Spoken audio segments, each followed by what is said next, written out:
Hello guys, welcome to my blog. আজ আমি একটা নতুন রেসিপি বানাতে চলেছি। চলো শুরু করা যাক আজকের রেসিপিটা। প্রথমে আমি এক বাটির মতো আটা আর পরিমাণ মতো নুন নিয়ে আটাটাকে ভালো করে মেখে নিয়েছি। মাখা হয়ে গেলে 15 মিনিটের জন্য ঢাকা দিয়ে রেখে দিতে হবে। 15 মিনিট পর আটাটা বেলে এইভাবে পিস পিস করে কেটে নিতে হবে।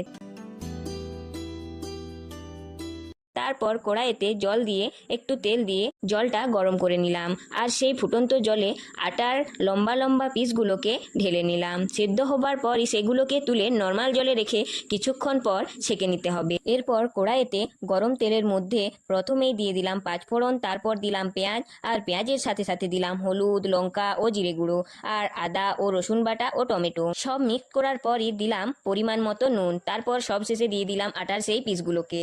এরপরই আমার তৈরি হয়ে গেল নিউ রেসিপি। তোমাদের যদি এই ভিডিওটা ভালো লেগে থাকে তাহলে ভিডিওটা অবশ্যই লাইক করো, এবং চ্যানেলে যদি নতুন হয়ে থাকো তবে চ্যানেলটাকে সাবস্ক্রাইব করে দাও। বাই।